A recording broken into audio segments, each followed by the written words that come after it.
आंखें खोले बिना ही उसके सिर में ऐसा दर्द हो रहा था जैसे फट ही जाएगा।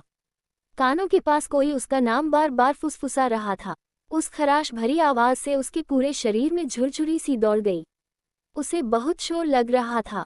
उसने अनजाने में ही हाथ बढ़ाकर उस आवाज को दूर करने की कोशिश की।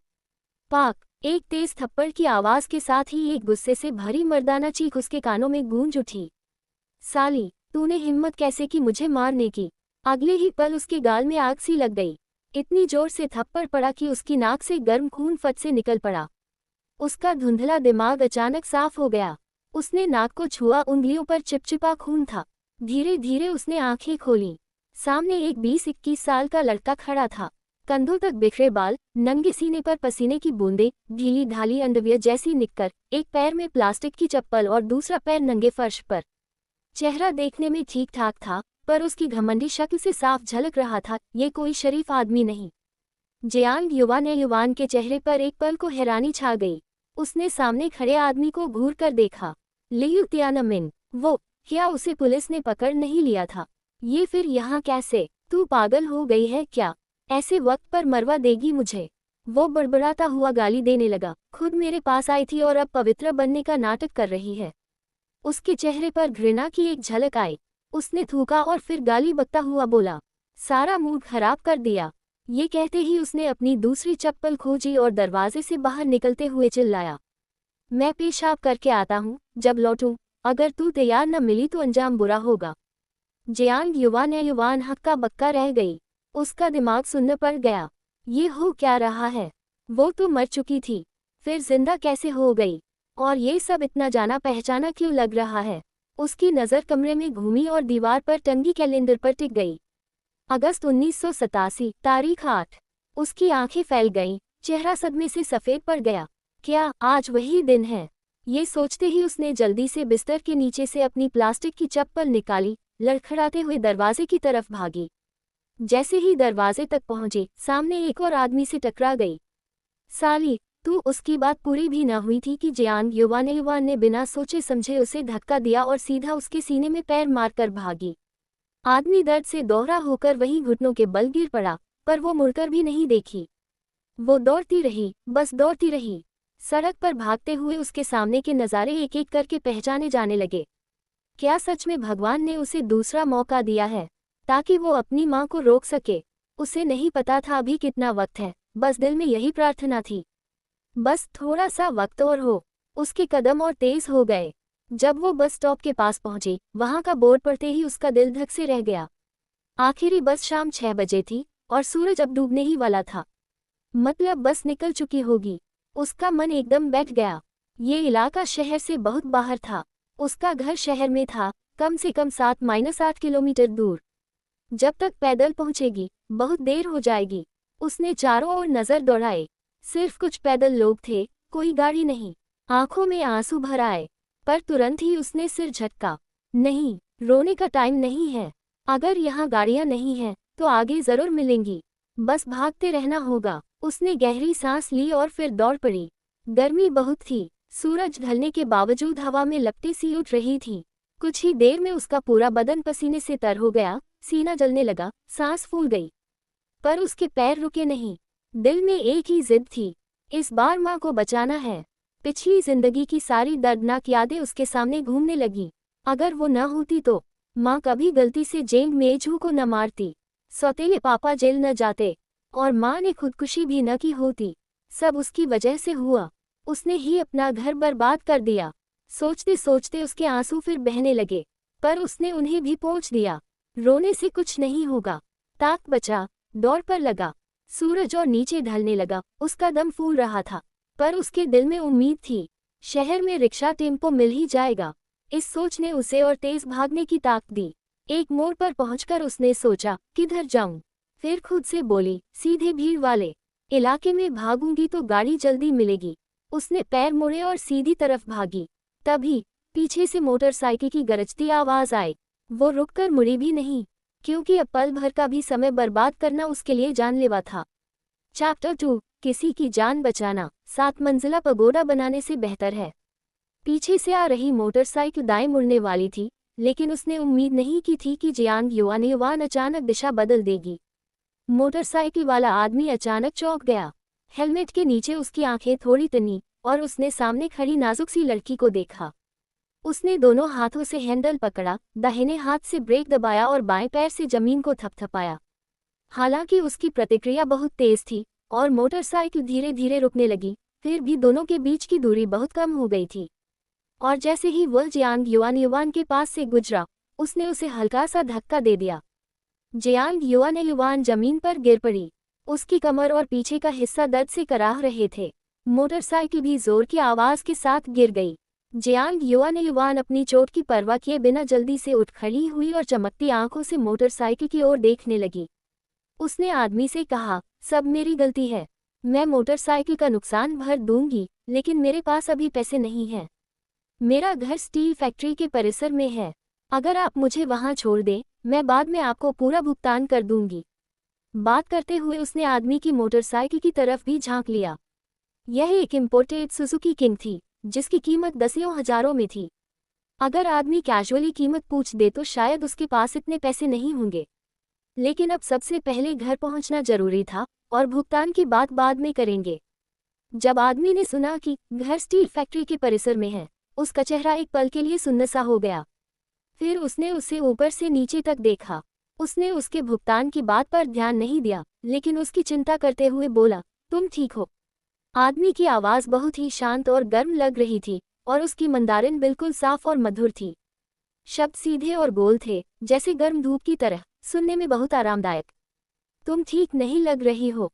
इस समय जियांग युआन काफी शर्मिंदा थी। उसका सिर पसीने से तरबतर, बाल बिखरे हुए, कपड़े चिपचिपे और गीले थे। अभी अभी हुई नाक से खून ने उसका चेहरा गंदा कर दिया था और उसने उसे साफ भी नहीं किया था। अगर अब वह आदमी से कहे कि उसे पुलिस स्टेशन छोड़ दे, तो आदमी जरूर मान लेगा कि वह अभी अभी किसी मर्डर सीन से भागी है।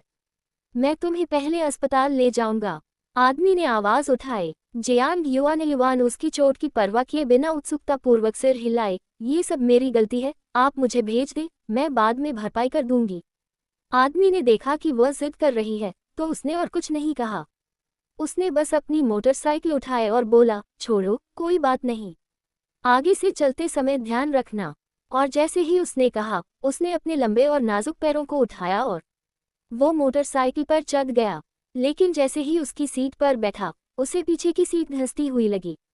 पीछे मुड़कर देखा तो वो छोटी सी लड़की थी जो कार में भी बैठ गई थी। उसकी भौहें सिकुड़ गईं, चेहरे पर चिंता झलकने लगी और उसने ठंडी, सख्त आवाज में कहा, उतर जाओ। अगर कोई उसे अच्छी तरह जानता होता तो इस आवाज में उसकी गुस्से और परेशान होने की झलक साफ सुन सकता था। जियांग युआन ने आखिरकार मोटरसाइकिल देख ली थी, इसलिए वह तो उतरने वाली नहीं थी। उसने हाथ जोड़कर विनती करते हुए कहा, भाई, एक जान बचाना 7 तल का पगोडा बनाने से कहीं बेहतर है। आपने इस सफर में 4 जानें बचाई हैं, आपका पुण्य तो अनमोल है। जियांग युआन पहले बहुत गंभीर लग रही थी, लेकिन किसी वजह से उसकी बात उस आदमी को थोड़ी हंसी जैसी लगी। उसने पलटा और जियांग युआन को देखा, जो शर्म से लाल हो रही थी और उसकी आंखें नम थीं। जो शब्द उसके मुंह से निकलने वाले थे, वह निकल गया। आखिरकार उसने कुछ कहा नहीं और जियांग युआन को पीछे बैठने दे दिया। मोटरसाइकिल की गड़गड़ाहट सुनकर जियांग युआन का दिल, जो लगातार डरा हुआ था, थोड़ा शांत हुआ। मोटरसाइकिल से घर पहुंचने में शायद 10 मिनट ही लगेंगे। उसने अपने हाथ कसकर पकड़ लिए, नाखून हथेली में धंसने लगे। समय होना चाहिए, उसने खुद से कहा। रास्ते में दोनों ने एक शब्द भी नहीं कहा। जियांग युआन भूल ही गई कि रास्ता दिखाना था। आदमी भी जानता था कि वह जल्दी में हो सकती है, इसलिए तेजी से बाइक चलाता रहा। लगता है उसे रास्तों का भी अच्छा ज्ञान था। 5 या 6 मिनट में ही वे स्टील फैक्ट्री के आंगन के गेट पर पहुंच गए। कौन सा बिल्डिंग? उसकी मधुर आवाज फिर जियांग युआन के कानों में गूंजी। वह याद से बाहर आए और जल्दी से जवाब दी, बिल्डिंग नंबर। आदमी ने थोड़ी देर रुककर उसे तिरछा देखा और फिर बिल्डिंग नंबर की तरफ बाइक मोड़ दी। बिल्डिंग नंबर के नीचे पहुंचकर जियांग युआन जल्दी से उतर गई और लंगड़ाते हुए अंदर दौड़ी। 6 मंजिला ट्यूब वाली इमारत उस दौर की पहचान थी। उसका परिवार 4थी मंजिल पर रहता था। उसने सीढ़ियों की तरफ देखा, दांत कसा और दौड़ पड़ी। जैसे ही वह दूसरी मंजिल तक पहुंची, 2 आंटियां जो उसी मंजिल पर रहती थीं, नीचे उतर रही थीं। जियांग युआन की हालत देखकर आंटी झट से बोली, युवान युवान, क्या हुआ? तुम्हारे साथ क्या हुआ? इन 2 दिनों में वापस क्यों नहीं आए? तुम्हारी माँ बहुत परेशान है। जियांग युवान उस समय बहुत बेचैन थी। उसे किसी से बातें करने का मन ही नहीं था, इसलिए बस कुछ अधूरे जवाब दिए और फिर सीधे अपने घर की तरफ दौड़ पड़ी। ये देखकर 2 आंटियां उसकी पीठ की तरफ इशारा कर रही थीं, उनकी आंखों में तिरस्कार साफ नजर आ रहा था। और फिर वो आपस में बातें करते हुए नीचे चली गईं। हो श्यानचेन अपनी बाइक पार्क कर चुका था और उनकी तरफ से गुजरते हुए उसकी आंखों में अजीब सी काली चमक चमक गई। उसकी नजरों का असर देखकर दोनों आंटियां हड़बड़ा गईं और एक दूसरे की तरफ देखकर कहने लगी, अभी जो लड़का गुजरा वह किसका रिश्तेदार था? कितना हैंडसम है, लगता तो परिचित है, पर याद नहीं आ रहा कहाँ देखा था। जियांग युवान चौथे मंजिल पर पहुंची। सामने सब कुछ जान पहचान वाला लग रहा था, लेकिन उसकी आंखें फिर से नम हो गईं। जैसे ही वह अपने घर के दरवाजे के सामने पहुंची, उसने वह गहरा पीला लकड़ी का दरवाजा देखा। अपने हाथ बढ़ाकर उसने दरवाजा धक्का दिया और खोला। कमरे से लड़ाई की आवाज आ रही थी और वह उसी तरफ दौड़ी। दरवाजा खोलते ही उसने देखा कि उसकी माँ वू शिव में हाथ में बेंच पकड़कर उस लड़की पर फेंकने ही वाली थी जो जमीन पर पड़ी थी। लड़की का चेहरा खून से भरा हुआ था, अब उसकी असली पहचान तक नहीं दिख रही थी। जियांग युवान ने पूरी ताकत लगा दी और जल्दी से दौड़कर अपनी मां को धक्का दे दिया। वो शिव में चौंक गई, बेंच हाथ से छूट गई और सीधा कांच की खिड़की से टकरा गई। कांच चटक कर टूट गया। पीछे खड़े हो श्यानचेन ने सब देखा और भौहें चढ़ा ली। वो शिवमई ने अपनी बेटी को देखा जो अचानक उसके पास आ खड़ी हुई थी, लेकिन पहले तो वह कुछ समझ नहीं पाई। माँ, कुछ बेवकूफ़ी मत करो। जियांग युवान आंसुओं भरी आंखों से अपनी माँ से फरियाद कर रही थी।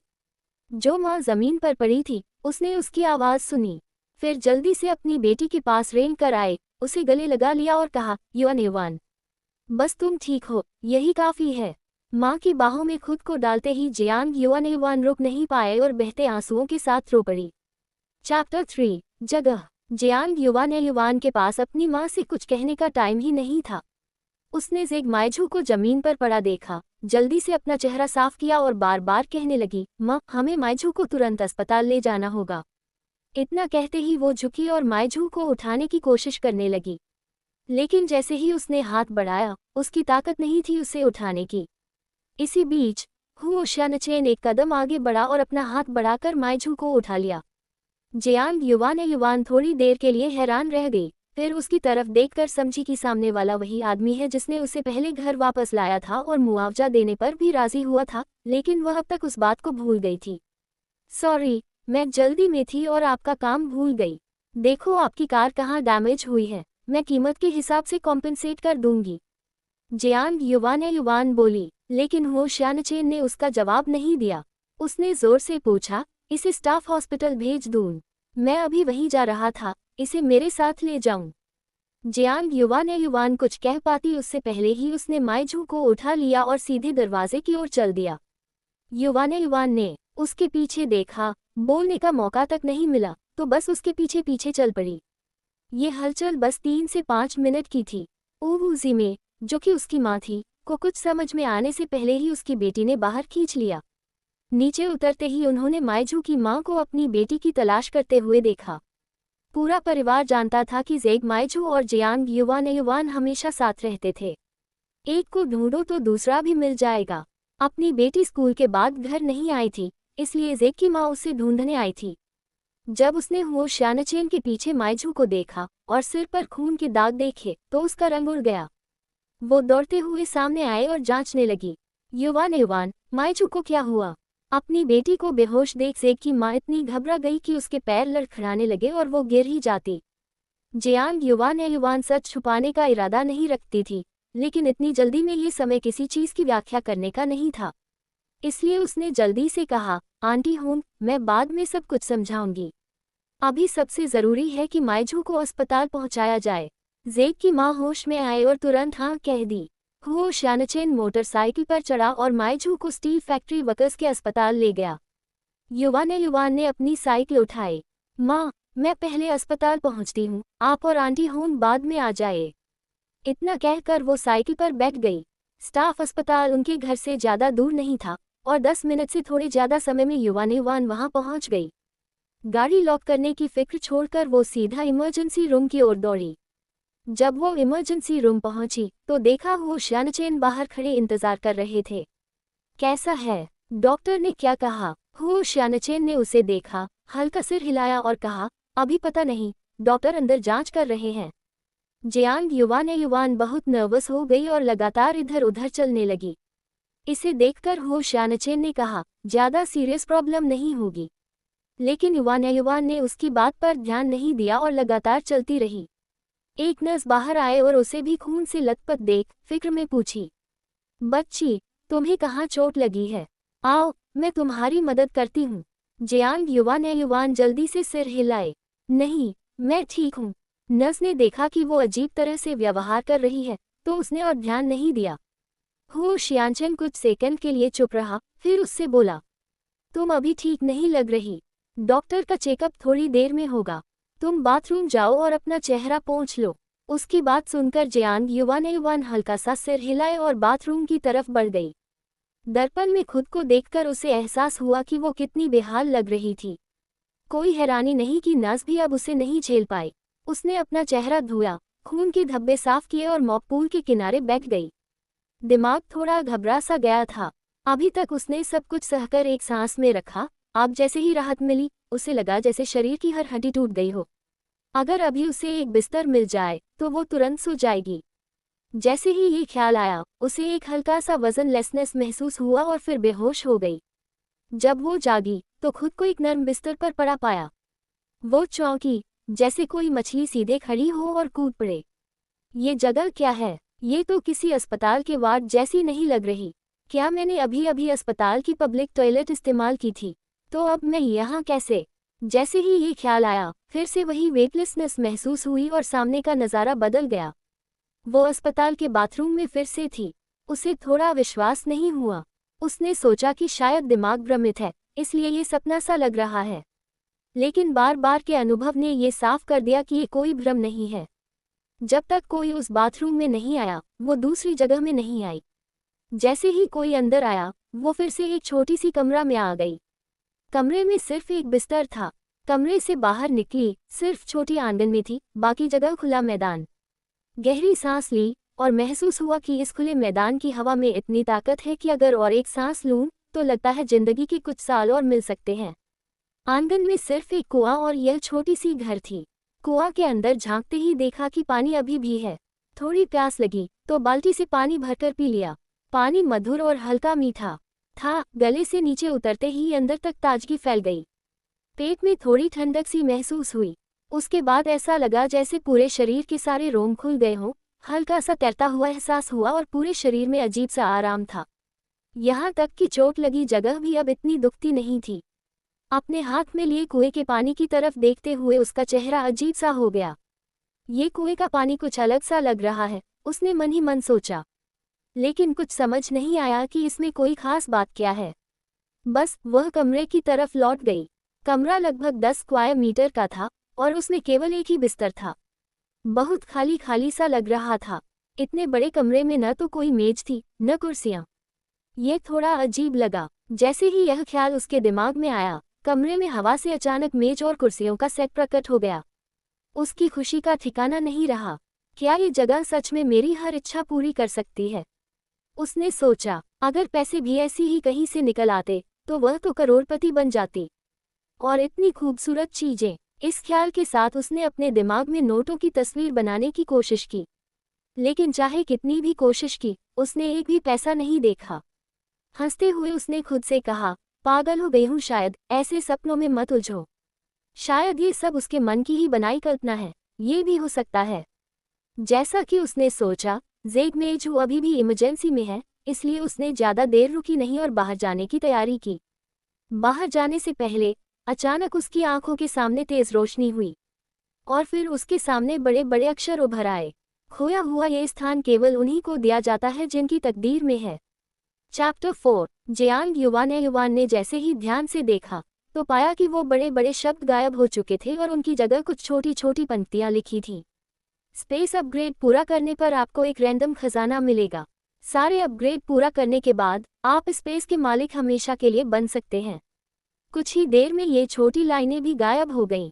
जियांग युवान के मन में ख्याल आया कि शायद यही चीज़ है, सिर्फ इसे इस्तेमाल करके और टास्क पूरे करके ही ये पूरी तरह से उसका हो सकता है। लेकिन समस्या ये थी कि कोई भी निर्देश नहीं था।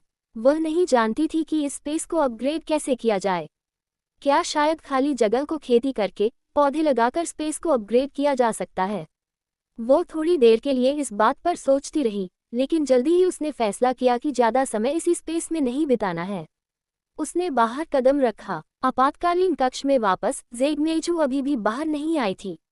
थोड़ी ही दूरी पर वू शिवमेई और ज़ेग की मां कुछ परिचित पड़ोसियों के साथ यहाँ दौड़ते हुए आई। उनके पीछे एक नन्ही सी आकृति भी धीरे धीरे आई। जियांग युवान ने जैसे ही उसे देखा, उसका गुस्सा उबल गया। उसके आंखों में नफरत की लकीरें उभर आईं और उसने अपने हाथ कसकर मुट्ठी में बंद कर लिए। यही वो दरिंदा थी जिसने उसके परिवार को बर्बाद कर दिया था। हुओ सियांचेन, जो पास खड़ा था, उसकी मूड में आए बदलाव को महसूस कर गया और उसकी नज़र का पीछा किया। आने वाली लड़की करीब 17-18 साल की लग रही थी। लंबी नहीं, 2 चोटी बनी हुई थी, चेहरा प्यारा और आकर्षक था। लगता था कि उसने पूरे रास्ते दौड़कर आया है। होंठ हल्के खुले थे, गाल हल्के लाल, माथे पर पसीने की पतली परत थी। उसके गुलाबी गाल और भी नमी भरे लगे। युवान, ये क्या हुआ? सुना है तुम्हारा झगड़ा मेजू के साथ हुआ और तुमने उसका सिर फोड़ दिया। अब उसकी हालत कैसी है? फूया ने जैसे ही मुंह खोला, उसने सारी जिम्मेदारी सीधे जियांग युवान पर डाल दी, जैसे किसी को पता न चले कि असल में क्या हुआ। बात करते समय वह जियांग युवान को ऊपर नीचे देखकर आंक रही थी। जैसे ही उसने देखा कि उसका पूरा शरीर गंदा है, बाल भीगे और माथे से चिपके हुए हैं, बाल बिखरे हुए हैं, और फिर भी उसकी आम सुंदरता गायब है, फूया के मन में खुशी की एक हल्की लहर दौड़ गई। वो खुद को जोर से हंसने से रोक नहीं पा रही थी, लेकिन सबके सामने वह चिंता जताती रही। वो शिवमेई के साथ आए पड़ोसी फूया की बात सुनकर जियांग युवान को देखकर अपनी नज़र बदलने लगे। पहले सुना गया था कि जियांग युवान का स्वभाव बहुत बदल गया है। वह दिन रात घर नहीं लौटती और समाज के संदिग्ध लोगों के साथ उलझ जाती है। अब देखकर ऐसा लग रहा था कि ये अफवाहें बिल्कुल बेबुनियाद नहीं थीं। फूया ने चारों तरफ लोगों की निगाहें देखी और मन ही मन खुश हुई। उसकी हरकत देखकर उसे और भी गर्व महसूस हुआ, लेकिन फिर उसे कुछ अजीब सा लगा। उसकी योजना के मुताबिक इस वक्त जियांग युवान लियू तियानमिन के बिस्तर पर पड़ी होनी चाहिए थी, अस्पताल में नहीं। क्या कुछ गड़बड़ हो गया है? जियांग युवान ने फूया की आंखों में छिपी नहीं हुई घमंड भरी झलक को देखा। उसका चेहरा काला हो गया। उसने एक कदम बढ़ाया और फूया के गाल पर जोर से थप्पड़ जड़ दिया। पा की तीखी आवाज से सब कुछ ठहर गया। फूया ने जाहिरा तौर पर कोई प्रतिक्रिया नहीं दी।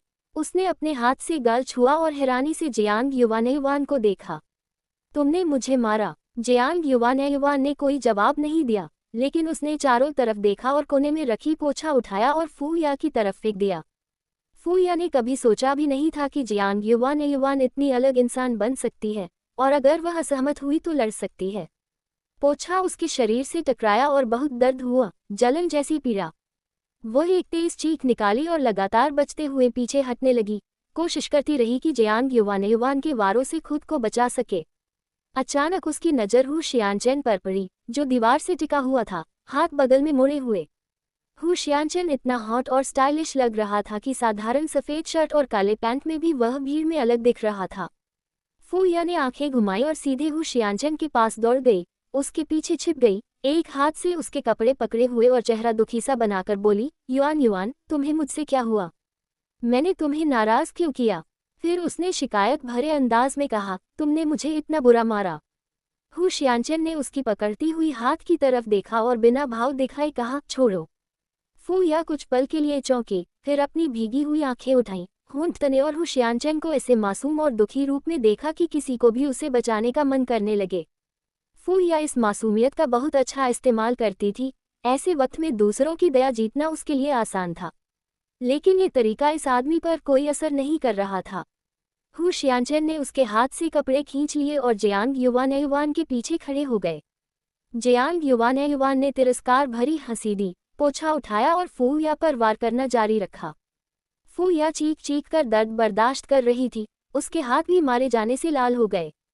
जितना ज्यादा वह चीखी, जियांग युवान को उतना ही मजा आया। पिछले जीवन की सारी तकलीफें याद आते ही उसने तर्क करना छोड़ दिया।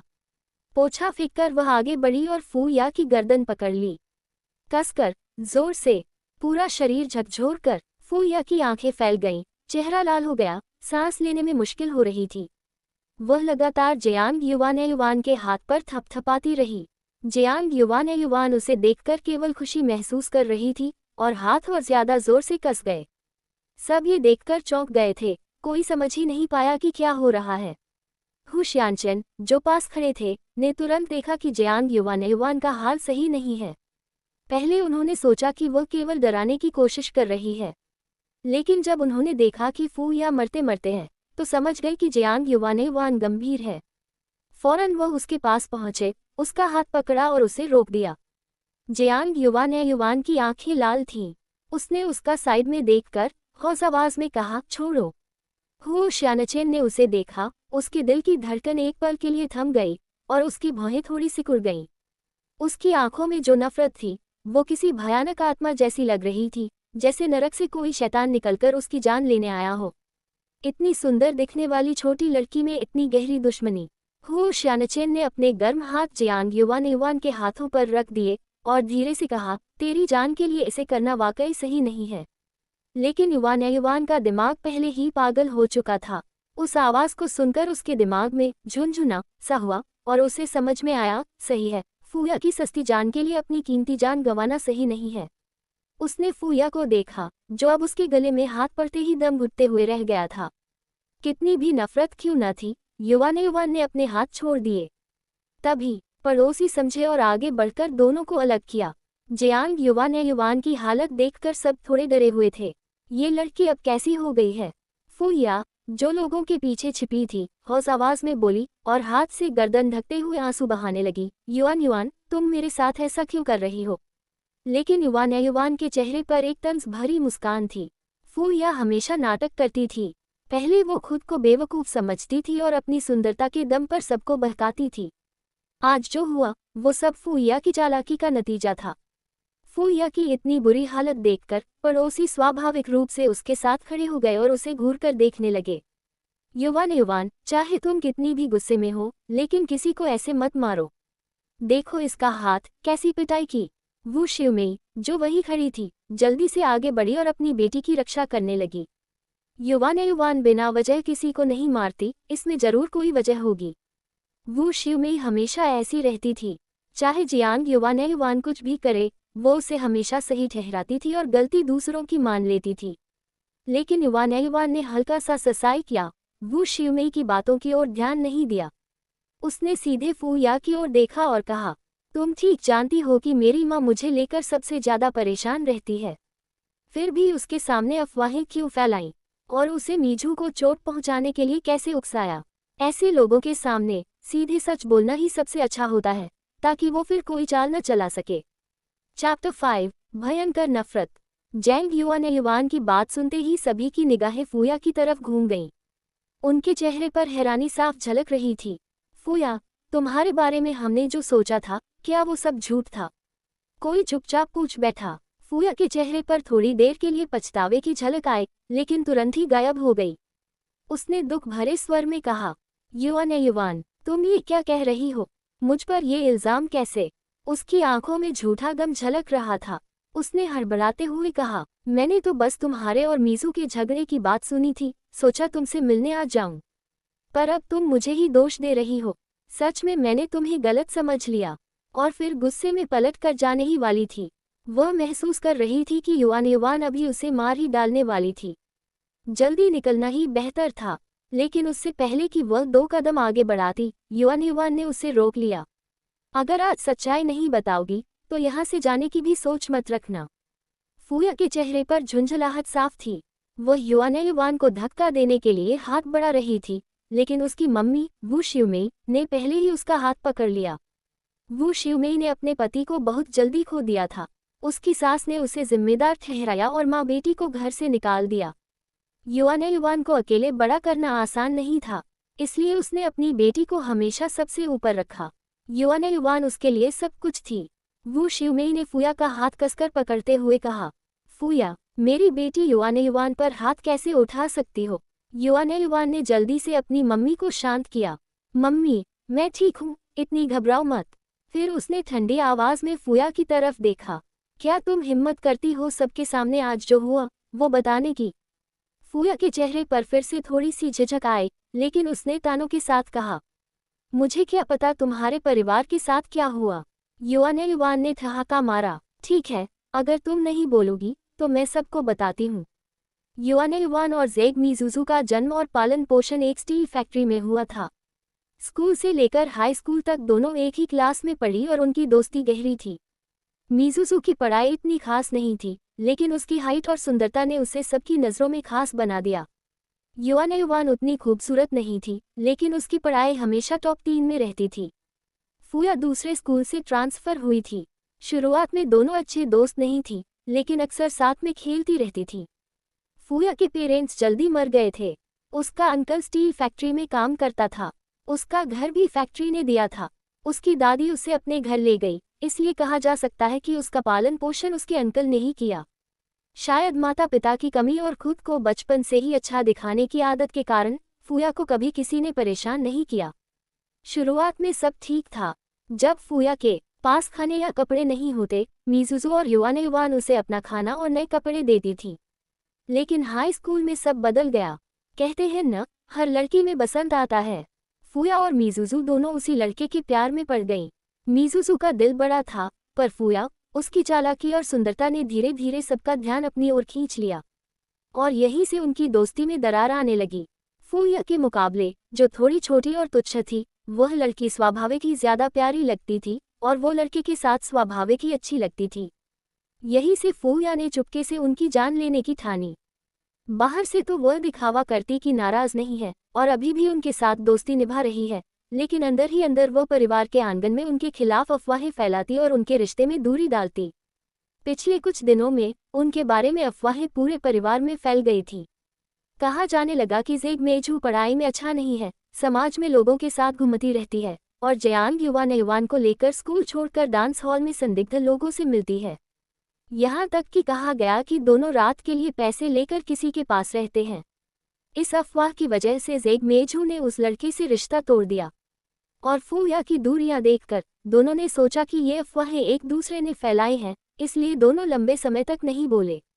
आज जयांग युआन ने भी फूया की बातों पर यकीन कर लिया और सोचा कि जेग मेजू उसे ढूंढ रही है और उसे गैंगस्टर लियू त्यानमिन के घर ले गई। अब सोचते हैं तो फूया की बातें उस समय कितनी फ्रेब भरी थी और युआन इतना जल्दबाजी में था कि वो सच झूठ नहीं देख सका और दूसरों की बातें मान बैठा। असल में उसने अपने दिमाग का पूरा नुकसान कर लिया। फूया फिर घर जाकर वो स्यूमेई से भी झूठ बोलती, कहती कि उसने जेग मेजू और जयांग युआन को समाज में बदतमीजी करते देखा। इसी बीच फैक्ट्री में हाल ही में उत्कृष्ट कर्मचारी और लेबर मॉडल चुने गए थे। वो स्यूमेई, जो अपने काम में बहुत अच्छा करती थी, उसे तो स्वाभाविक ही चुना गया। लेकिन जयांग युआन के बारे में फैली अफवाहों के कारण कुछ ईर्ष्यालु और गपशप करने वाली महिलाएं फैक्ट्री के नेताओं के पास गईं और सच बताने का दावा किया। अफवाहों का असर इतना खराब था कि उसके सभी पुरस्कार रद्द कर दिए गए। वू स्यूमेई, जो हमेशा ईमानदार और जिम्मेदार थी, गपशप करने वाली महिलाओं से भिड़ गई, लड़ाई हार गई और उसे शोर शराबा और झगड़ा करने का बड़ा आरोप लगा। पुरस्कार खोने के बाद और बड़ी आपत्ति दर्ज होने के कारण उसे नौकरी से निकाले जाने का डर भी था। जब उसने फूया की बातें सुनी तो उसका गुस्सा और बढ़ गया। अपनी बेटी की सुरक्षा की चिंता में वह किसी और चीज की परवाह नहीं कर रही थी। जब वह बाहर गई तो उसने देखा कि जेग मेजू अकेली वापस आ रही थी। वू स्यूमेई ने अच्छे से पूछा कि जयांग युआन कहाँ है और जेग मेजू को घर ले जाकर फल धोकर खाने के लिए दिया। लेकिन जेग मेजू के दिल में अब भी रंज था। वह नहीं जानती थी कि जयांग युआन कहाँ गया है, इसलिए उसने थोड़ी तानों भरी बातें की। उनमें से एक लाइन वू स्यूमेई के दिल को छेदने वाली थी। कौन जाने वह किस जंगली आदमी के साथ घूम रही है। ये देखकर फूया और भी भड़क गई और बातें बढ़ाने लगी। वू स्यूमेई का जेग मेजू के लिए पहले से ही गुस्सा था। सोच रही थी कि उसने अपनी अच्छी और आज्ञाकारी बेटी को बिगाड़ दिया। ये सुनते ही उसका सब गुस्सा बाहर आ गया और दोनों के बीच झगड़ा शुरू हो गया। फूया ने देखा कि दोनों लड़ रही हैं तो खुश होकर आग में घी डालने लगी। उसने झगड़े को शांत करने की कोशिश नहीं की, बल्कि और भड़काया। झगड़े के दौरान जेग मेजू धक्का खाकर मेज के कोने से सिर ठोक बैठी। इसे देखकर फूया थोड़ी देर के लिए डर गई, लेकिन फिर उत्तेजित हो गई। उसने वू स्यूमेई को घबराते हुए देखा और जेग मेजू के प्रति उसका गुस्सा और भड़काया। आखिर में उसने ऐसा कहा जैसे अनजाने में बस जेग मेजू चली जाए, युवान फिर से पहले जैसी आज्ञाकारी हो जाएगी। उलझी हुई और चक्कर में वू स्यूमेई ने अपना आपा खो दिया और जेग मेजू को सिर पर बेंच से मारा गया। वू स्यूमेई, जो सोच रही थी कि उसने किसी को मार दिया है, जेग मामा के पास भागी, जो अपनी बेटी के बारे में पूछ रही थी। वह पूरी तरह से घबराई हुई थी। उसने बेंच फेंक दी और अपने पति वान झिक्सिन को ढूंढने चली गई, जो अभी तक काम से नहीं लौटे थे। वान झिक्सिन जब घर लौटे तो लड़की को खून के एक पूल में पड़ा देखकर उनका चेहरा बदल गया। आखिरकार उन्होंने सारी जिम्मेदारी खुद पर ले ली और आत्मसमर्पण कर दिया। वान झिक्सिन के आत्मसमर्पण के बाद वू स्यूमेई सीधे ऊपर की मंजिल से कूद गई और वहीं मर गई। और उसी समय जियांग युआन को लियू तियानमिंग ने घर में बंद कर दिया था, इसलिए उसे यह बड़ी घटना तब तक पता नहीं चली जब तक वह कुछ दिनों बाद भागकर बाहर नहीं आई। उसे अपनी मां को आखिरी बार देखने का मौका भी नहीं मिला। हालांकि सच्चाई आखिरकार सामने आए और वान झिक्सिन को कुछ समय हिरासत में रहने के बाद रिहा कर दिया गया, लेकिन उसने अपनी नौकरी खो दी। दादी वान भी उनके खिलाफ हो गई और यह मानने से इनकार कर दिया कि उसकी बहू थी। जियांग युआन तो और भी सस्ती पोती बन गई। इस घटना के बाद परिवार में अफवाहें कभी बंद नहीं हुई। कहा गया कि जियांग युआन शर्मसार है, उसके माता पिता ने उसके लिए गलतियां की और वह कुछ दिनों तक बाहर घूम कर आई। और लियू तियानमिंग ने भी मौका देखकर दावा किया कि जियांग युआन उन दिनों उसके साथ सोई। अपने चारों ओर परिचित चेहरों की तिरस्कार भरी निगाहें देखकर जियांग युआन टूट गई और लियू तियानमिंग से लड़ने की बेताबी में थी। लेकिन एक छोटी लड़की के रूप में वह युवा और ताकतवर लियू तियानमिंग से कैसे लड़ सकती थी। विवाद के दौरान लियू तियानमिंग ने उसे सीढ़ियों से धक्का दे दिया। अस्पताल जाते समय उसकी मौत हो गई। शायद वह बहुत ही गलत तरीके से मरी। उसकी आत्मा दुनिया में फंसी रही और कभी नहीं गई। तभी उसे सारी सच्चाई पता चली और यह सब कुछ फूया का मास्टरपीस निकला। बल्कि जेग मेजू को जानलेवा चोट भी उसके हाथों से ही लगी थी। उस समय वू स्यूमेई सिर्फ ये सोच रही थी कि उसने जेग मेजू को मारा है और घबराकर भाग गई। फूया शुरू में स्थिति देखने आई थी, लेकिन उसने सिर्फ खून में लहूलुहान जेग मेजू को देखा, जो उसकी मदद के लिए हाथ बढ़ा रही थी। ईर्ष्या और नफरत में पागल होकर फूया ने अपनी सारी हिम्मत निकालकर बेंच उठाए और जेग मेजू के सिर पर 2 बार मारा, फिर भाग गई। किसे पता था कि जेग मेजू की असली मौत फूया के हाथों हुई थी। उसकी आत्मा फूया के पास रही, उसे कॉलेज जाते, अच्छा बॉयफ्रेंड मिलने, शादी करने और बच्चों के साथ खुशहाल जीवन जीते देखती रही, जैसे कुछ हुआ ही नहीं, और वह चाहती थी कि फूया को फाड़ दे। ये सोचकर जियांग युआन का फूया के प्रति रिजेंटमेंट और भी बढ़ गया। उसकी मां नफरत की पात्र थी, पढ़ाई लिखाई नहीं हुई थी, दिमाग भी जिद्दी था और आसानी से किसी के बहकावे में आ जाती थी। जब भी उसके बारे में कुछ होता, वह पागल जैसी हो जाती थी। फूया ने बस इसी बिंदु को पकड़ लिया और उसे उकसाया। बस फूया की थोड़ी सी ईर्ष्या की वजह से दोनों परिवारों को नुकसान हुआ, उसका दिल टूट गया। और सबसे बड़ी बात ये कि इतनी सारी गलतियां करने के बाद भी वह आखिर में विदेश में आराम से जीवन बिता रही थी। ये सोचकर जियांग युआन के अंदर बहुत क्रोध और अन्याय का एहसास हुआ। जियांग युआन की आंखों में देखते ही फूया घबरा गई। वो कौन सी आंखें थीं? जैसे कोई उसे जीवित ही खा जाने वाला हो। फूया ने बिना सोचे 2 कदम पीछे हटाए। चैप्टर 6 बेहोशी। जियांग युआन ने सबको आज जो कुछ हुआ वो विस्तार से बताया। बताना ही नहीं, उसकी नजरें फूया पर इतनी तेज थीं कि फूया खुद हिल गई। शायद गिल्ट की वजह से या डर के कारण फूया ने जियांग युआन की आंखों में तक देखने की हिम्मत नहीं की। जियांग युआन की बात सुनकर सब लोग फूया की तरफ शक भरी निगाहों से देखने लगे। वो मान भी सकते थे कि वो शिव में जल्दी भड़क जाती है और घर में भी हाल ही में बहुत तनाव रहा है। कभी कभी बात करते समय उसे बस याद दिलाना पड़ता था कि ध्यान से सुनो। लेकिन ये फूया थी, वो तो हमेशा प्यारी, शरारती और समझदार दिखती थी। उसके छोटे छोटे मीठे होंठ, उसका मासूम चेहरा, ऐसा कोई कैसे कर सकता है? लेकिन जियांग युआन की बातें इतनी सच्चाई से भरी हुई थीं कि कोई शक नहीं रह गया। फूया जैसे ही लोगों की शक भरी नजरें देखी, वह अपनी बात कहने ही वाली थी कि तभी इमरजेंसी रूम का दरवाज़ा अंदर से खुला। डॉक्टर जल्दी जल्दी बाहर आए। जियांग युवान ने फूया की तरफ ध्यान दिए बिना सीधे डॉक्टर की ओर दौड़ते हुए पूछा, डॉक्टर, वह कैसी है, ठीक तो है न? डॉक्टर ने सिर हिलाया और जल्दबाजी में कहा, पेशेंट अभी बेहोश है। हमारी सुविधाएं सीमित हैं। मैं सुझाव दूंगा कि उसे तुरंत नगर अस्पताल ले जाया जाए। वहाँ एक एडवांस सीटी मशीन है जिससे दिमाग की स्थिति ठीक से देखी जा सकती है। जियांग युवान का दिल धक धक करने लगा। वो तो सोच रही थी कि जेग मेजू की हालत ठीक है, लेकिन अब समझ में आया कि चीजें बहुत गंभीर हैं। जेग मामा ने डॉक्टर की बात सुनी और उनके हाथ पांव ठंडे पड़ गए। वो जमीन पर बैठकर बिलखने लगी। सबने तुरंत उन्हें संभालने की कोशिश की। मामा मेइजू, अब रोने का समय नहीं है। चिंता मत करो, डॉक्टर ने तो कहा है कि बचाया जा सकता है। पहले उसे दूसरे अस्पताल ले चलते हैं। वो शिवमेई को अब समझ में आया कि उसने बहुत बड़ी गलती कर दी है। वो जेग मामा के पास गई और आंखें नम कर कहने लगी, युएहुन, अब रोने का समय नहीं है। मेइजू अंदर है और उसे पता नहीं है। हमें तुरंत टैक्सी ढूंढकर उसे अस्पताल ले जाना होगा। लेकिन जेग मामा ने उसका हाथ झटक दिया और गुस्से में ताने भरी आवाज में कहा, यहाँ अच्छा बनने की जरूरत नहीं है। अगर तुम्हारे कारण मेइजू ऐसी हुई है तो मैं तुम्हें माफ नहीं करूंगी। वो खुद खड़ी हो गई और बोली, अगर मेरी मेइजू को कुछ हुआ मैं तुम्हें कभी नहीं छोड़ूंगी। वो शिवमेई समझ गई कि उसने सच में बड़ी गलती की है। वो शर्मिंदगी में पीछे हट गई और थोड़ी देर के लिए संभल नहीं पाई। जियांग युवान ने फूया की ओर देखा, उसके कंधे पर हल्का हाथ रखा और कहा, माँ, जो हो गया वो हो गया। पछताना अब कोई काम का नहीं है। अब ये सोचो कि अपनी गलती कैसे सुधार सकते हो। फूया थोड़ी देर के लिए ठहर गई। फिर उसने चेहरा पोंछा, सिर हिलाया और बोली, तुम सही कह रही हो। मैं अभी टैक्सी के लिए बाहर जाती हूँ। उनके शहर में अब ज्यादा टैक्सी नहीं थी और दाम ड्राइवर तय करता था। लेकिन अब समय पैसे की नहीं था। चाहे जो भी कीमत हो, फूया देने को तैयार थी। जियांग युवान ने उसकी बात सुनी और सिर हिलाया। इस बीच फूया ने भीड़ और हड़कंप का फायदा उठाया और ध्यान से छुप गई। यहाँ का हाहाकार देखकर फूया के मन में एक अजीब सी खुशी झांक गई। अगर जेग मेइजू सच में मर गई तो वो शिवमेई हत्यारा बन जाएगी और जियांग युवान हत्यारे की बेटी। ऐसे में मेरी दो बड़ी मुश्किलें खत्म। अब देखो कौन मुझे ध्यान से रोकेगा। ये सोचते ही फूया का घमंड और बढ़ गया।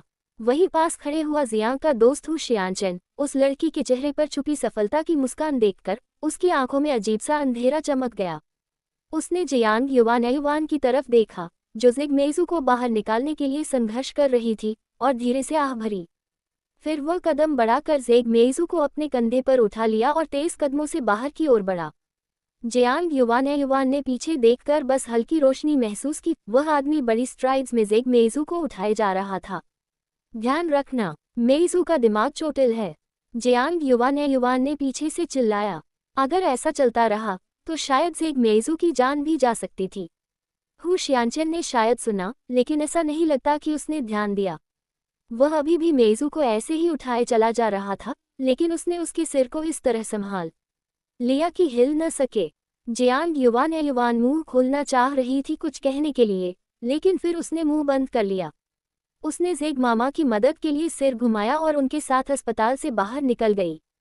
हालांकि जेग की माँ भी थोड़ी नाराज थी, लेकिन उसने अपनी बेटी को याद किया और कुछ नहीं बोली, बस तेजी से उनके साथ चल दी। अस्पताल के बाहर आते ही वू शिवमेई ने एक टैक्सी रोकी और उन्हें जल्दी से कार में बैठने का इशारा किया। हु शियानचेन ने जियांग युवान को पहले कार में बैठने के लिए कहा, फिर जेग मेइजू को लेटाया, उसका सिर उसके घुटनों पर रखा। ध्यान रखना, उसके दिमाग को चोट लगी है। जियांग युवान ने सिर हिलाया। पीछे बैठने की जगह नहीं थी, इसलिए जेग मामा को सामने बैठना पड़ा। वू शिवमेई ने अपनी पैंट की जेब से रुमाल निकाला। जैसे ही रुमाल खुला, उसमें नोटों का एक ढेर दिखा। सोचते समझते उसने सारे नोट जियांग युवान के हाथ में रख दिए और कहा, बाद में चुका देना।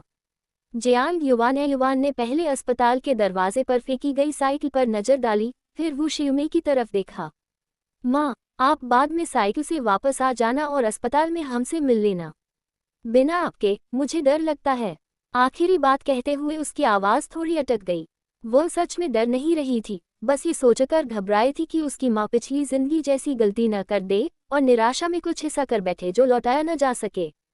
उसे अच्छे काम दिलवा दो ताकि वह ज्यादा न सोचे। जियांग की बात सुनकर वू शियुमेई ने सिर हिलाया, ये दिखाने के लिए कि उसने समझ लिया। आज जो हुआ उसकी गलती थी। वह भागने की कोशिश नहीं करेगी, उसने जो किया उससे सामना करेगी। वू शियुमेई की गारंटी के साथ जियांग युवानयुवा ने ड्राइवर से शहर के अस्पताल के लिए कार चलाने को कहा। शहर का अस्पताल लोहे और स्टील फैक्ट्री के अस्पताल से लगभग 10 किलोमीटर दूर था। तेज चलो तो जल्दी पहुंच जाओगे। जेग मेइजू को अभी नहीं पता कि क्या हुआ। पिछली जिंदगी में वू शियुमेई ने बेंच से मारा था, तब वह जिंदा थी, लेकिन अब वह बेहोश थी। चैप्टर 7 ज्यादा उत्साहित। जियांग यून्युन बेचैन थी और बार बार ड्राइवर से कह रही थी, जल्दी करो जल्दी। ड्राइवर शायद समझ गया था कि पीछे बैठी मरीजों की जिंदगी दांव पर लगी है। उसने कोई शिकायत नहीं की और बस धीरे धीरे एक्सीलरेटर दबा दिया। जियांग यून्युन की बेचैनी चरम पर थी कि तभी उसे जेग मेजू की आवाज कान में पड़ी। आंटी शियू, मुझसे मत मारो, मेरी गलती थी। जियांग यून्युन जल्दी से नीचे झुकी। जेग मेजू होश में नहीं थी, बस बेहोशी में कुछ बड़बड़ा रही थी। उसकी आवाज थोड़ी खुरदरी थी, शायद वो शियुमेई से हुई झगड़े में उसने अपनी आवाज ज्यादा इस्तेमाल की थी। जियांग यून्युन को याद आया वो पानी जो उसने अभी स्पेस में पिया था, मिठास और ताजगी से भरा। अगर अभी जेग मेजू को वो पानी मिल जाए तो शायद वो ठीक हो जाए। सोचते ही उसने देखा कि उसके हाथों से पानी टपक रहा है, धीरे धीरे जेग मेजू के कपड़ों को भिगो रहा था। जियांग यून्युन हक्का बक्का रह गई और अपनी आंखों से अपने हाथों को देखा। क्या ये वही स्प्रिंग वाटर है जो मैंने स्पेस में पिया था? ये सोचते ही उसने बेहद सतर्क होकर आगे देखा। ड्राइवर और जेग की मां कुछ नहीं देख रहे थे, इसलिए उसने अपने हाथ नीचे ले जाकर जेग मेजू के कपड़ों को गीला होने से बचाया। स्प्रिंग वाटर की शक्ति को सोचकर जियांग यून्युन ने सब कुछ भूल दिया। उसने धीरे से हाथ जेग मेजू के होंठों पर रखा, होंठ खोलकर उसे पानी पिलाना शुरू किया। जेग मेजू ने महसूस किया कि कुछ उसके मुंह में जा रहा है और वह निगलने लगी। जियांग यून्युन की खुशी का ठिकाना नहीं था। उसने जितना हो सके उतना पानी उसे पिलाया। शायद ये उसकी कल्पना थी, लेकिन उसने महसूस किया कि जेग मेजू का रंग चेहरा बहुत बेहतर दिखने लगा है। दिल में और ज्यादा खुशी उठी और वह लगातार पानी डालती रही। जब उसने मन में सोचा कि अब रोक दूं, पानी तुरंत रुक गया और हाथ धीरे धीरे सूख गए। करीब 10 मिनट बाद टैक्सी अस्पताल के गेट पर रुकी। जियांग यून्युन सोच रही थी कि जेग मेजू अब पानी पीने के बाद होश में आ जाएगी। जैसा कि वह सोचा था, ये जगह तो कुछ अलग ही जादुई थी, शायद कोई चमत्कार भी हो जाए। लेकिन जैसे ही उसने देखा कि जेग मेजू की कोई हलचल नहीं है, उसके मन में थोड़ी निराशा की लहर दौड़ गई। गाड़ी जैसे ही पूरी तरह रुक गई, माजिक बाहर निकली, पीछे जाकर दरवाजा खोला और झुककर जेग मेजू को धीरे से गले लगा लिया। जियांग यून्युन ने पहले किराया चुकाया, फिर जल्दी से गाड़ी से उतरकर जेग मेजू को अपनी पीठ पर उठाया और अस्पताल की ओर दौड़ पड़ा। डॉक्टर ने जैसे ही उन्हें देखा, तुरंत स्ट्रेचर लेकर आया और जियांग यून्युन से कहा कि उसे स्ट्रेचर पर रख दो। इस लड़की को क्या हुआ है? डॉक्टर ने जोर से पूछा। डॉक्टरों को इलाज शुरू करने से पहले कारण जानना जरूरी होता है। जियांग यून्युन ने जल्दी से बताया कि वह तेज किसी चीज से सिर लगने के बाद कोमा में चली गई है। डॉक्टर ने सिर हिलाया, जैसे समझ गया हो, और फिर एक नर्स को भेजा कि जेग मेजू को चेकअप रूम में ले जाओ। जियांग यून्युन को बाहर इंतजार करना पड़ा। माँ जेग जैसे ही हिचकिचाते हुए दौड़ी, जियांग यून्युन तुरंत उनके पास गया और उनका सहारा बनने लगा। माँ जेग के दिल में वो शियुमेई के लिए नफरत थी और जियांग यून्युन को भी वो ज्यादा पसंद नहीं करती थी। उन्होंने जियांग यून्युन का हाथ खींच लिया, सीधी खड़ी हुई और दूसरी तरफ चली गई।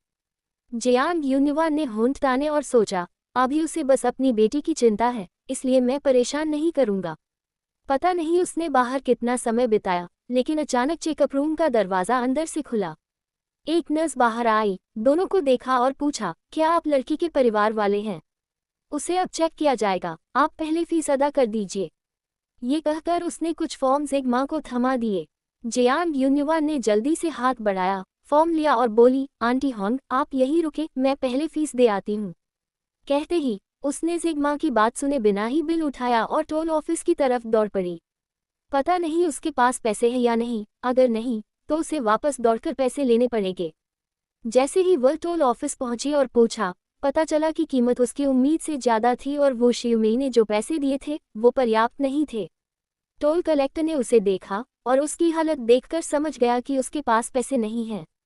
उन्होंने कहा, अगर पैसे नहीं हैं तो वापस जाओ और बड़ों से पैसे मांगो, दूसरों का इंतजार मत कराओ। लेकिन जियांग यूनिवान के पास सोचने का समय नहीं था। जेग मेजू अभी भी उसकी मदद का इंतजार कर रही थी।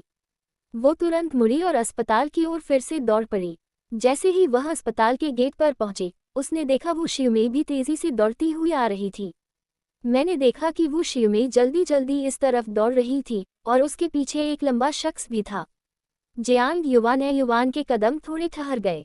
सोचने का मौका भी नहीं मिला कि वह उसके पास दौड़ा और जल्दी जल्दी बोला, माँ, पैसे काफी नहीं हैं। वो शियुमे ने घबरा कर कहा, तो मैं घर जाकर ले आती हूँ। इतना कहकर वह वापस जाने ही वाली थी। इसी दौरान पास खड़े हु श्यानचेन ने कहा, मेरे पास पैसे हैं। इतना कहते ही उसने जियांग युवान के हाथ से पेमेंट स्लिप ली और तेज कदमों से टोल ऑफिस की तरफ बढ़ गया। युवान, ये तुम्हारा दोस्त है? पीछे मुड़कर वो शियुमे ने पूछा। मैं उसे नहीं जानती, जियांग युवान ने संदेह भरी आवाज में कहा, मुझे उसका नाम भी नहीं पता। अब जाकर जियांग युवान को ये सोचने का समय मिला। ये शख्स थोड़ा ज्यादा ही दिलदार लग रहा था। सामान्यतः चाहे कितना भी मददगार क्यों न हो, मेजू को वकस हॉस्पिटल पहुंचाने के बाद वह तो चला जाना चाहिए था। लेकिन उसने न सिर्फ मां को यहां तक पहुंचाया, बल्कि मेडिकल खर्च तक चुका दिया। क्या वह सब कुछ इसलिए कर रहा है कि कहीं वे भाग न जाएं और मुआवजा न दें? लेकिन ये थोड़ा अजीब लग रहा था। उसे तो पहले से पता है कि उनका घर कहाँ है, तो वह घर पर क्यों नहीं बैठा और इंतजार किया? तुम सच में उसे नहीं जानती? वो शियुमे ने चौंकते हुए कहा। इतना मददगार लग रहा है, लगा कि तुम्हारा दोस्त है। वैसे अब सोचते हैं, लगता है कहीं देखा है, पर याद नहीं आ रहा। जियांग युवान ने ये सब सोचकर मन में कहा, अब ये सोचने का समय नहीं है। पहले मेजू के बारे में जान ले कि क्या हुआ। वो शियुमे ने भी सिर हिलाया और जियांग युवान के साथ अंदर चल पड़ी। टोल ऑफिस पर हु श्यानचेन ने पैसे चुकाए और रसीद जियांग युवान को दी। आज आपकी बहुत मदद हुई। इस पैसे का ऋण मैं जरूर चुका दूंगी, और जब मैं वापस जाऊंगी, मोटरसाइकिल का नुकसान भी भर दूंगी। जियांग युवान ने आभार जताते हुए कहा। हु श्यानचेन ने चेहरे पर कोई खास भाव नहीं दिखाया, बस हल्की आवाज में कहा, तुम जो चाहो कर सकती हो। चैप्टर 8 समर्पण। वैसे तुम्हारा नाम भी तो नहीं पता? जियांग युवान ने अचानक पूछा। हु श्यानचेन ने उसे तिरछा देखा। उसका चेहरा थोड़ी देर के लिए रुका, फिर उसने राहत की सांस ली और बोला, हु श्यानचेन। जियांग युवान ने हल्के से सिर हिलाया और फिर कहा, आज के लिए बहुत बहुत धन्यवाद। मैंने तुम्हें इस वजह से टक्कर मारी, फिर भी तुमने मेरी मदद की। उसने उसके नाम का जवाब नहीं दिया, इसलिए हु श्यानचेन थोड़ी देर के लिए चुप रह गया। वो पूछना चाहता था कि क्या उसे उसका नाम याद भी नहीं, लेकिन जियांग युवान के गंभीर चेहरे को देखकर उसने और कुछ नहीं पूछा। कोई बात नहीं, हु श्यानचेन ने धीरे से कहा। इतना कहते ही तीनों कंसल्टिंग रूम के दरवाजे तक पहुंच गए। जब जेग की मां ने वू शियुमे को देखा, तो उनकी आंखों से आंसू खुद ब खुद बहने लगे। वू शियुमे, तुम इतनी क्रूर क्यों हो? चाहे तुम्हारे दिल में मेजू के लिए कोई शिकायत हो, तुम अपने परिवार से कह सकती थी कि युवान उससे दूर रहे, लेकिन तुम मुझसे कैसे ऐसा कर सकती हो? कैसे उसे मार सकती हो? बात करते हुए उसने अपने आंसू पोंछे और फिर रोते हुए बोली, मैंने बचपन से तुम्हें देखा है, और तुम्हें कभी भी ऐसा क्रूर काम करते नहीं देखा। तुम सच में बहुत क्रूर हो। वू शियुमे शर्मिंदा हो गई और उसके पास कोई जवाब नहीं था। सच कहूं तो उसका दिमाग अब इतना शांत नहीं था, और वह अभी भी नहीं समझ पा रही थी कि उस वक्त उसने ऐसा क्यों किया, मेजू के साथ ऐसा व्यवहार क्यों किया। अगर मेरी मेजू को कुछ हुआ, तो मैं तुम्हें कभी नहीं छोड़ूंगी। बस इंतजार करो, जेग मां ने गुस्से में कहा। वू शियुमे समझ ही नहीं पा रही थी कि क्या करे। ये देखकर जियांग युवान ने जेग मां से कहा, आंटी होंग, ये सब मेरी वजह से हुआ। अगर आपको गुस्सा है, तो मुझसे ही निकाल दीजिए। उसने उसे गुस्सा निकालने दिया। असल में ये सब उनकी गलती थी, और उनकी माँ की गलती की वजह भी वही थी। अगर जेग माँ भी उन्हें डांट भी दे, तो उन्हें बस सहना ही होगा। जेग माँ कुछ कहने ही वाली थी कि उसी वक्त कंसल्टिंग रूम का दरवाजा खुला और डॉक्टर बाहर आए। जेग माँ और वू शियुमे दौड़कर उनके पास गईं। डॉक्टर का हाथ दोनों हाथों से पकड़ लिया और बेसब्री से पूछा, डॉक्टर, मेजू कैसी है? डॉक्टर ने जैसे ही बोलना शुरू किया, जेग माँ और बाकी लोग लगभग बेहोश होने ही वाले थे। जियांग युवान जल्दी से बोली, दोनों लोग शांत हो जाओ और पहले डॉक्टर की बात सुनो। जियांग की बात सुनकर दोनों ने डॉक्टर का हाथ छोड़ दिया और घबराए हुए उसे देखने लगे। डॉक्टर ने अपनी आंखों पर चश्मा टिकाया और बोला, हमारी प्रारंभिक जांच में मरीज की सेहत ठीक है। हमने उसका ब्रेन सीटी स्कैन भी किया है और थोड़ी देर में रिजल्ट आ जाएंगे।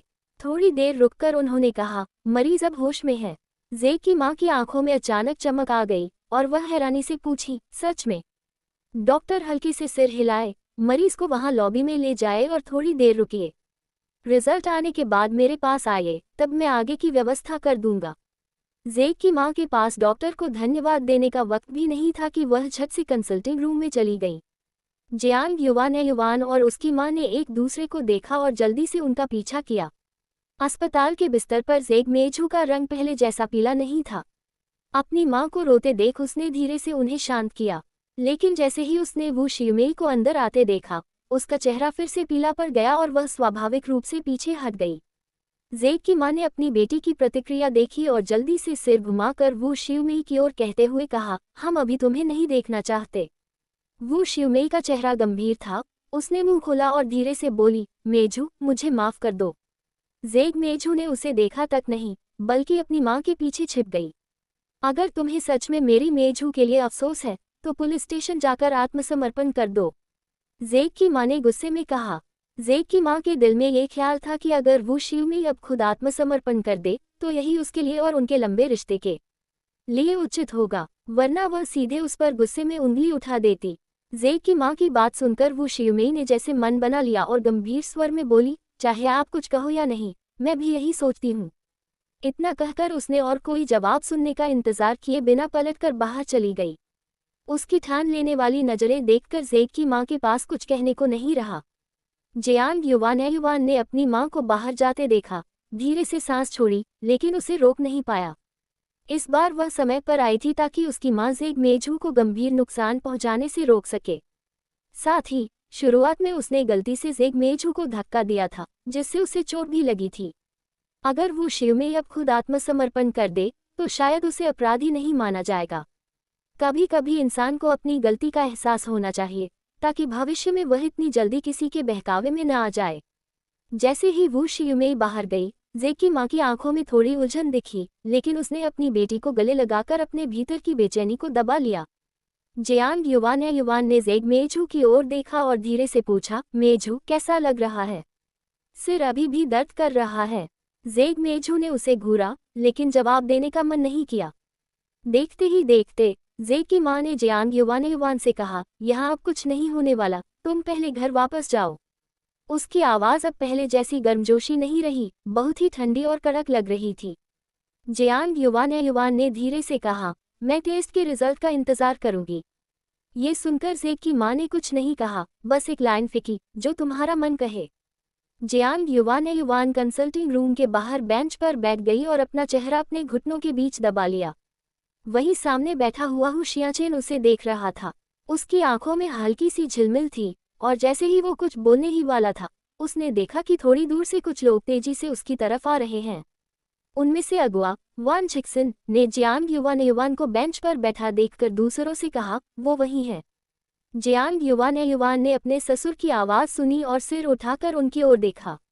वान छिक्सिन को पहले ही किसी ने घर में हुई घटना के बारे में बता दिया था। वू शियुमेई ने ज़ेक मेजू को चोट पहुंचा दी थी। सोचने का समय नहीं मिला, उसने काम वहीं छोड़ दिया और सीधे घर की ओर भागा। पड़ोसियों से पता चला कि वे सिटी हॉस्पिटल आए हैं, तो वो भी जल्दी जल्दी यहाँ पहुँच गए। युवान, क्या हुआ? तुम्हारी माँ कहाँ है? वान छिक्सिन ने वू शियुमेई को नहीं देखा, इसलिए घबराकर पूछा। ज़ेक मेजू के पिता भी पीछे पीछे आए, और उनकी भारी आवाज़ पूरे हॉस्पिटल में गूंज रही थी, मेरी मेजू कहाँ है? जियांग युवान ने हाथ बढ़ाकर अंदर इशारा किया। ज़ेक के पिता बड़े कदमों से कंसल्टिंग रूम की ओर दौड़े। उनके पीछे कई पड़ोसी भी झुंड की तरह उनके पीछे पीछे आ गए। चैप्टर 9 भावनाओं से भरी हुई। तुम्हारी माँ कहाँ है? वान छिक्सिन थोड़े परेशान होकर फिर से पूछे। जियांग युवान ने फिर से सांस भरी और धीरे से कहा, पुलिस स्टेशन में आत्मसमर्पण कर दिया। क्या तुमने मुझे रोका क्यों नहीं? वान छिक्सिन अपनी जांघ पर थप्पड़ मारते हुए बोले, बिना युवान की बात सुने ही बाहर दौड़ पड़े। जियांग युवान ने उनका पीछा करते हुए रुककर देखा, और उसकी आंखें थोड़ी नम हो गईं। वान छिक्सिन सच में एक अच्छे पति और सौतेले पिता के लायक थे। बचपन में वह नादान और समझदार नहीं थी, इसलिए उन्हें पसंद नहीं करती थी, बहुत कम बात करती थी और कभी कभी सामने उनकी इज्जत भी नहीं करती थी। इसी वजह से वू सियुमेई हमेशा जियांग युवान को डांटती रहती थी और कहती थी कि सौतेले पिता के साथ अच्छा व्यवहार करो। वान झिजिन का स्वभाव थोड़ी कठोर था, पर छोटी छोटी बातों की परवाह नहीं करते थे। उन्होंने कभी भी उसके असभ्य व्यवहार पर ध्यान नहीं दिया और उसे अपनी बेटी की तरह ही प्यार किया। उनकी और वू सियुमेई की शादी के कई सालों में कोई बच्चा नहीं हुआ, पर उन्होंने कभी शिकायत नहीं की, बस इसलिए कि वू सियुमेई ने कहा कि वह सिर्फ जियांग युवान जैसे बच्चे चाहती थी और उसे अच्छे से पाला। वान झिजिन ने कुछ नहीं कहा, सीधे बोले कि वह भविष्य में जियांग युवान को अपनी बेटी की तरह ही मानेंगे। आजकल अगर किसी आदमी के बच्चे नहीं होते तो लोग पीछे से उसकी बात करते हैं, और जो आपके साथ रिश्ते ठीक नहीं रखते वे इस बात का मजाक भी बना सकते हैं। वान झिजिन को कोई फर्क नहीं पड़ता था, पर दादी वान को था। उनका खुद का बेटा विधवा था और बेटी इन लॉ के बारे में कुछ कहने की स्थिति में नहीं थी, पर यहाँ उनकी बहू का खुद का बच्चा था, पर वह वान परिवार के लिए कोई अर्घ्य नहीं जोड़ रही थी। क्या यह उनके परिवार के लिए थोड़ा अन्यायपूर्ण नहीं था? क्या कोई बहू सिर्फ संतति चाहता है? वह तो आधे पैर से तो कफन में कदम रख चुकी थी। क्या अपना पोता या पोती चाहना इतना मुश्किल था? ये सब दबाव वान झिजिन ने झेल लिया और कहा कि बच्चा किसी औरत द्वारा जन्म लिया जाए, ये पूरी तरह वू सियुमेई की अपनी इच्छा पर निर्भर है। अगर वह नहीं चाहती तो कोई मजबूरी नहीं है। उन्होंने कभी वू सियुमेई के सामने दादी वान की बात नहीं कही। कई बार झगड़े होने के बाद जब कोई हल नहीं निकला तो दादी वान अपनी बेटी के घर चली गईं, अपनी मनचाही जगह पर रह गईं, जैसे उनका बेटा और बहू उनके लिए कभी थे ही नहीं। वान झिजिन हर चीज में अपनी पत्नी और बेटी के बारे में सोचते थे, लेकिन जियांग युवान कभी इन बातों को समझती ही नहीं थी और हमेशा सब कुछ अपने लिए सामान्य मानती रही। किसी की मेहनत को कभी हल्के में नहीं लिया जाता। क्या वान झिक्सिन सच में अपना बच्चा नहीं चाहता? जरूर, वह भी चाहता था, लेकिन उसने हमेशा वू सियुमेई को अपनी जरूरतों से ऊपर रखा। इसलिए चाहे जियांग युवान उसके साथ अतीत में कितनी भी मनमानी करती रही हो, वह हमेशा मुस्कुराता और दिल पर नहीं लेता। पिछली जिंदगी में वू सियुमेई को लगा कि उसने ज़ेग मेजू को मार दिया और तुरंत वह वान झिक्सिन के पास भाग गई। स्पष्ट था, वान झिक्सिन ही वो इंसान था जिस पर वह सबसे ज्यादा भरोसा करती थी, और वान झिक्सिन ने बिना किसी झिझक के सीधे पुलिस स्टेशन जाकर खुद को सरेंडर कर दिया, सब कुछ अपनी जिम्मेदारी पर ले लिया। वान झिक्सिन ने ये कदम उठाया और सच में माँ बेटी के सामने उसकी कोई गलती नहीं थी। शायद उसका असली बाप ही ऐसा नहीं कर पाता। ये सोचकर जियांग युवान की आंखों से एक आंसू गिर गया, लेकिन उसने जल्दी से अपनी हाथ से आंसू पोंछ लिए। खुशकिस्मती से अभी भी एक मौका था, उसे सब कुछ बदलने का मौका अभी भी मिला था। दूसरी ओर हो शियानचेन बैठा था और जियांग युवान के चेहरे पर भावनाओं के उतार चढ़ाव को देख रहा था। उसकी भौहें थोड़ी सिकुड़ी हुई थी। अब वह पहले जैसी मासूम बचपन की शक्ल में नहीं थी, बल्कि थोड़ी बदल गई थी और अस्त व्यस्त लग रही थी, इसलिए उसने उसे पहले नहीं पहचाना। बाद में जब उसने उसे अपने घर भेजा और फैमिलियर जगह को देखा तो उसे एहसास हुआ कि ये वही उसकी बचपन की साथी थी। वो नहीं जानता कि जियांग युवान उस पल क्या सोच रही थी। उसकी आंखों में अफसोस और दुख दोनों थे, लेकिन धीरे धीरे उसमें ठहराव और हिम्मत भी आई। जैसे ही जियांग युवान ने होश संभाला, उसने देखा हो शियानचेन की सीधे देखने वाली आंखें उसे घूर रही थीं। वह चौंक गई और जोर से पूछी, इतना क्यों देख रहे हो? हो शियानचेन ने शांति से अपनी नजरें हटाईं और कंसल्टिंग रूम की ओर देखकर धीरे कहा, टेस्ट के नतीजे आ चुके होंगे। जियांग युवान ने उसकी नजरों का पीछा किया और देखा कि डॉक्टर एक रिपोर्ट लिए ज़ेग के पिता और बाकी लोगों से बात कर रहे हैं। जियांग युवान ने देखा तो जल्दी से उठकर कंसल्टिंग रूम की ओर बढ़ी। टेस्ट के नतीजे आ गए हैं। रिपोर्ट के मुताबिक दिमाग में कोई गंभीर समस्या नहीं है। डॉक्टर की बात बीच में ही ज़ेग की मां ने रोक दी, ये कैसे हो सकता है? डॉक्टर, क्या आपकी जांच में कोई गलती तो नहीं? अगर कुछ गलत नहीं है तो मेरी मेजू इतने समय तक कोमा में कैसे रही? जियांग युवान की मां की बात सुनकर डॉक्टर थोड़ा हैरान सा हुआ और बोला, मैं आपकी बेचैनी समझता हूँ, लेकिन पहले मुझे अपनी बात खत्म करने दीजिए, फिर आप विरोध कर सकती हैं। ठीक है। डॉक्टर की बातें सुनते ही ज़ेग के पिता ने ज़ेग की मां से जोर से कहा, पहले डॉक्टर को पूरी बात बताने दो। फिर उन्होंने डॉक्टर की ओर मुड़कर पूछा, डॉक्टर, सच सच बताइए। डॉक्टर ने फिर समझाते हुए कहा, दिमाग की चोट छोटी या बड़ी हो सकती है और कभी कभी तुरंत पता भी नहीं चलता। कुछ चोटें धीरे धीरे ही सामने आती हैं। हमारी सलाह है कि बच्ची को 2 हफ्ते अस्पताल में रखा जाए। वहाँ हम उसे हर वक्त देख सकते हैं और अगर कुछ भी अचानक हुआ तो तुरंत संभाल सकते हैं। ज़ेक की माँ ने डॉक्टर की बात सुनते ही जल्दी से सिर हिलाया। ठीक है, हम आपकी बात मानते हैं। फिर डॉक्टर ज़ेक मेइज़ू के पास गए। उन्होंने पहले कुछ आम सवाल पूछे और जब देखा कि बच्ची साफ और सही जवाब दे रही है, तो उन्होंने हल्की मुस्कान के साथ सिर हिलाया। कहीं दर्द तो नहीं महसूस हो रहा? डॉक्टर ने पूछा। ज़ेक मेइज़ू ने थोड़ा सोचकर अपना हाथ उस जगह पर रखा जहां चोट आई थी और बोली, बस यही थोड़ी दर्द हो रही है। उस जगह की त्वचा टूट गई थी और काफी खून बहा था, इसलिए दर्द होना स्वाभाविक था। चक्कर तो नहीं आ रहे? नींद आ रही है या उल्टी जैसा कुछ? ज़ेक मेइज़ू ने थोड़ी देर सोचा और फिर कहा, नहीं। डॉक्टर फिर से सिर हिलाकर बोले, मुझे नहीं लगता कि बच्ची को कोई गंभीर समस्या है, लेकिन सुरक्षा की दृष्टि से 2 दिन अस्पताल में रहकर देख लेना चाहिए। ज़ेक की माँ ये सुनते ही खुशी से रो पड़ी, हाथ जोड़कर डॉक्टर का बार बार धन्यवाद करने लगी। डॉक्टर ने अस्पताल में भर्ती करने का बिल निकालकर उन्हें देने के लिए इशारा किया। पीछे खड़ी जियांग युवान ने जल्दी से कहा, मैं देती हूँ। ज़ेक के पिता हाथ बढ़ाने ही वाले थे कि ज़ेक की माँ ने उसे झट से रोक दिया। वह सजा चुका रहा है, तुम जल्दी क्यों कर रहे हो? ज़ेक के पिता अपनी पत्नी की डांट सुनकर शर्मिंदगी से हाथ वापस खींच लिए। डॉक्टर ने कुछ देर लोगों को घूर कर देखा, समझ नहीं पा रहे थे कि बिल किसे देना है। जियांग युवान ने दोबारा कहा, तो डॉक्टर ने बिल उन्हें दे दिया। जैसे ही वह कंसल्टेशन रूम से बाहर निकली, सामने एक लंबा, सफ़ेद हाथ सामने आया।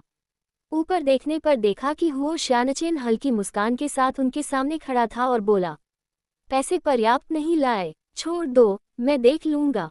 चैप्टर 10। जियांग युवान उसकी बात सुन रही थी, लेकिन अब उसे और परेशान करने का मन नहीं था।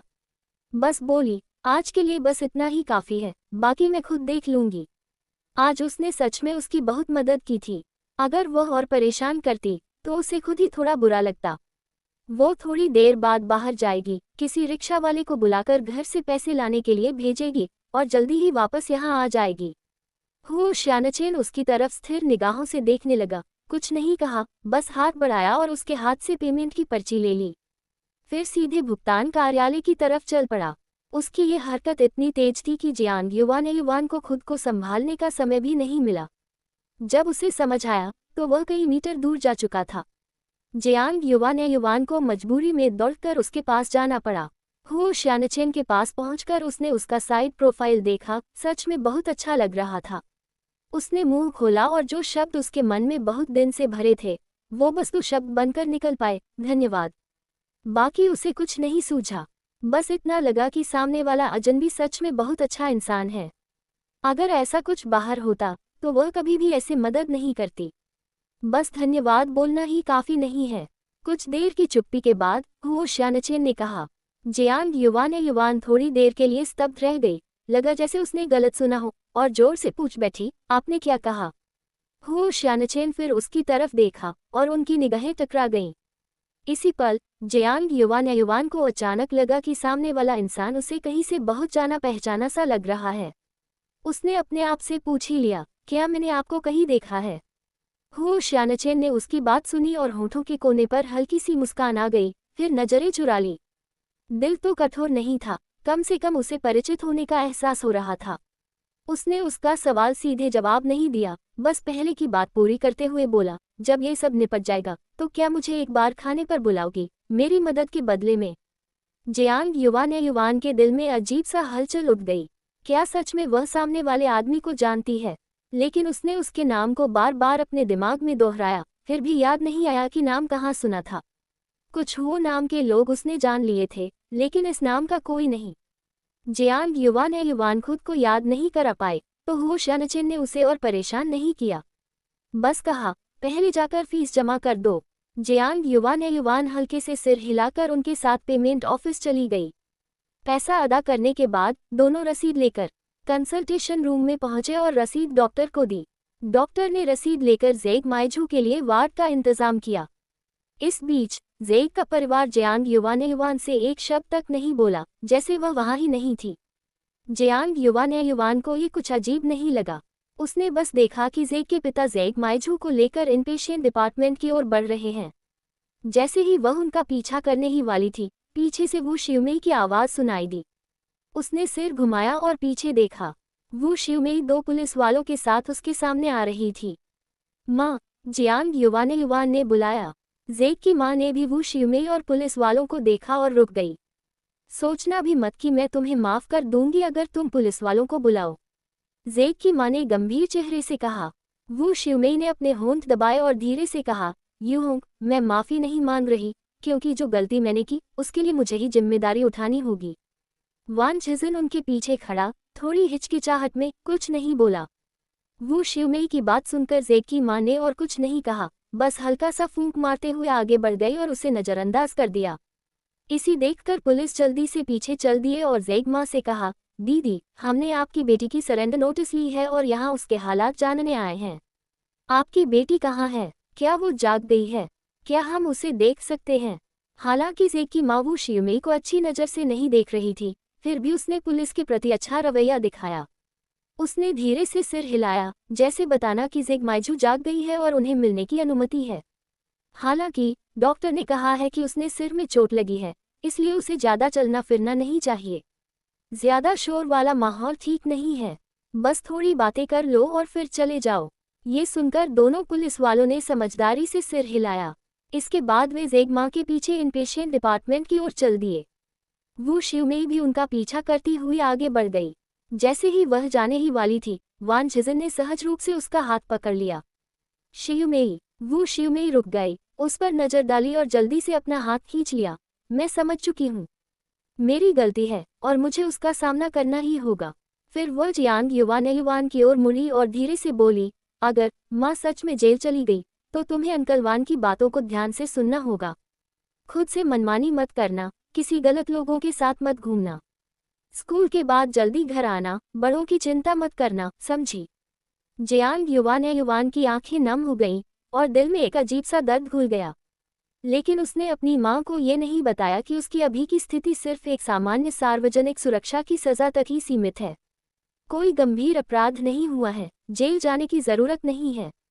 दरअसल वो चाहती थी कि उसकी मां ये बात याद रखे लंबे समय तक। वान झिजन का गला दब सा गया, वो कुछ बोल ही नहीं पाया। वू शिवमेई ने दोनों की तरफ एक लंबी नज़र डाली, फिर सीधे इनपेशेंट विभाग की तरफ चल दी। उसे ऐसा देखते ही वान झिजन जल्दी से उसके पीछे हो लिया। जैसे ही सब निकल गए, हु शियानचन उठकर जिंग युआनयुंग के पास आया और धीरे से कहा, अभी की हालत में आंशु की समस्या इतनी गंभीर नहीं है, इसलिए तुम्हें परेशान होने की ज़रूरत नहीं है। थोड़ी देर पहले वो ज़ेंग मीजू की हालत भी देखने गया था। उसका सिर जख्मी तो था, लेकिन इतनी गंभीर चोट नहीं कि अपराध माना जाए। छोटी चोट से भी कम थी, यानी किसी भी तरह की जेल की सज़ा के काबिल नहीं। पुलिस जल्दी ही विवाद सुलझाने आएगी। अगर सुलह नहीं हुई तो वू ज़िमे को सिर्फ सार्वजनिक सुरक्षा के तहत सज़ा मिलेगी, जेल नहीं। जिंग युआनयुंग के मन में भी ये बात थी, इसलिए उसने सिर्फ हल्का सा सिर हिलाया। उसे ये भी पता नहीं चला कि हु शियानचन ने उसकी माँ को फ़ोन किया। मेरे माता पिता आ गए हैं, मैं बाद में पैसा लौटा दूंगी, जिंग युआनयुंग ने जोर से कहा। हु शियानचन की आंखों में हल्की सी चमक आई, लेकिन उसने कुछ नहीं कहा। जिंग युआनयुंग भीड़ के साथ इनपेशेंट विभाग की ओर चली। वहां 2 पुलिस वाले पहले ही वार्ड में आ चुके थे। उन्होंने हालात पूछने शुरू किए। विवाद कैसे हुआ? झगड़ा कैसे शुरू हुआ? वू ज़िमे ने तुम्हें धक्का क्यों दिया? ज़ेंग मीजू ने थोड़ी देर सोचा, फिर पुलिस को सब सच सच बता दिया। उसने बहुत सावधानी से कहा और लगभग वही बताया जो उसने पहले पुलिस स्टेशन में कहा था। तो आप दोनों में से किसने पहले हाथ उठाया? बाल कटे हुए पुलिस वाले ने नोटबुक पकड़े हुए ऊंची आवाज में पूछा। ज़ेंग मीजू एक पल के लिए ठहरी, फिर अनजाने में उसने अपनी माँ की तरफ देखा। उसकी आंखों में शर्म और कुछ अपराध बोध सा झलक गया। जाने से पहले मेरे नॉवल वर्ल्ड 2.0 चैनल को सब्सक्राइब कर लीजिए और लाइक शेयर कमेंट करना मत भूलिए। ऐसे न्यूज़ स्टोरी सुनने के लिए हमारे चैनल पर बने रहिए। उसके साथ हमारे टेलीग्राम चैनल को भी ज्वाइन कर लीजिए, वहां पर भी इंटरेस्टिंग न्यूज़ स्टोरीज अपलोड होते हैं। आज के लिए बाय फ्रेंड्स, कल मुलाकात होगी।